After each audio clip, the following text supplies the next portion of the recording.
नमस्कार मित्रांनो, NSB digital Marathi चॅनलमध्ये आपलं स्वागत आहे. आज आपण बांधकाम कामगार कल्याणकारी योजनाच्या योजना आहेत त्याबद्दल आपण आज माहिती पाहणार आहोत. त्यामधली एक 10वी आणि 12वी चे विद्यार्थी आहेत. बांधकाम कामगाराचे जे पाल्य आहेत 10वी 12वीला जे शिकत आहेत, जे 10वी 12वी ज्यांची उत्तीर्ण झाली आहे त्यांच्यासाठी हा व्हिडिओ आहे की 50%च्या वर जर त्यांना मार्क मिळालेले असतील तर त्यांना 10,000 रुपयाची मिळणार आहेत. तरी 12वीचे जे विद्यार्थी आहेत 50%चे वर गुण मिळालेला आहे त्यांना पण 10,000 रुपयाची मदत मिळणार आहे. तसेच MSIT शुल्क त्यांना भरावे लागणार नाही. MSITची जी शुल्क आहे ते पण बांधकाम कामगाराच्या पाल्यांना त्याबद्दल पैसे मिळणार आहेत.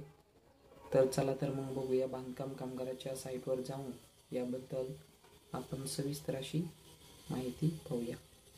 चला तर मग मित्रांनो व्हिडिओ सुरू करूया. गुगल ब्राउझरमध्ये येऊन बांधकाम कामगार योजना सर्च करायचं आहे. त्यानंतर खाली यायचं आहे बांधकाम इमारत व इतर बांधकाम कामगार कल्याणकारी या साईटवर क्लिक करायचं आहे. इथे आल्यानंतर हे बघा आपल्याला इथं 3 रेषा दिसतील, तिथं यायचं आहे. खाली आल्यानंतर कल्याणकारी योजना, कल्याणकारी योजनामध्ये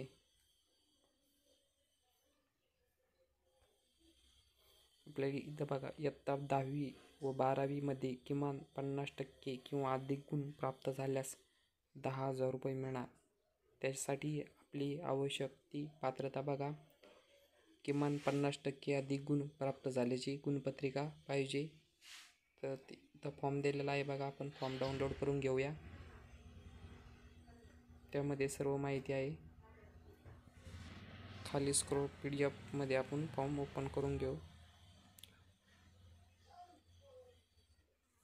ते बघा फॉर्म ओपन झालेला. शैक्षणिक योजनेचा लाभ मिळण्यासाठी अर्ज, हा फॉर्म तुम्हाला भरावा लागणार आहे मित्रांनो. महाराष्ट्र व इतर बांधकाम कामगार कल्याणकारी मंडळ यामध्ये अर्जदाराचं नाव, वडिलाचं नाव, आडनाव, नोंदणी क्रमांक टाकायचा. आपला बांधकाम कामगार जे आहेत त्यांनी आपला नोंदणी क्रमांक टाकायचा, आपला आधार नंबर टाकायचा, भ्रमणध्वनी क्रमांक टाकायचा म्हणजे मोबाईल नंबर टाकायचा, बँकेचे नाव लिहायचे. आपल्या डायरेक्ट बँक खात्यामध्ये ही मदत जमा होणार आहे मित्रांनो. आपल्या पाल्याचे तपशील लिहायचा, शाळाचे नाव लिहायचे, संस्थेचे नाव, महाविद्यालयाचे नाव ते इथं लिहायचं मित्रांनो. महाराष्ट्र व इतर बांधकाम कामगार मंडळाचे जे ओळखपत्र आहेत त्याला जोडायचं आहे. पासबुक पण झेरॉक्स जोडायची त्याची. रहिवासी पुरावा आपला आधार कार्ड असेल तर द्यायचे आहे.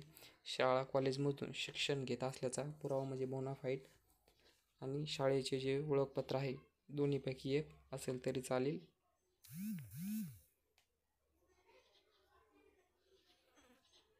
तर 2 पाल्य असतील तर त्यांनी 10वी आणि 12वी 50% किंवा त्या अधिक गुण मिळालेले असल्यास 10,000 रुपयाची मदत मिळणार आहे. त्यासाठी 10वीची गुणपत्रिका आवश्यक आहे, आपल्याला त्यामध्ये जोडायची आहे मित्रांनो. तर MSIT करता शुल्काची प्रतिपूर्ती, त्यासाठी आपल्याला MSIT उत्तीर्ण झाल्याची प्रमाणपत्र व शुल्काची पावती द्यायची आहे मित्रांनो. अशी सगळी व्यवस्थित कागदपत्रे आपल्याला जोडायची आहे मित्रांनो. आणि आपल्याला या योजनेची या लाभाची मागणी करायची आहे. तसेच कार्यालयामध्ये जाऊन बांधकाम कामगार जे कार्यालय आहे तिथे जाऊन हा फॉर्म तुम्हाला जमा करायचा आहे.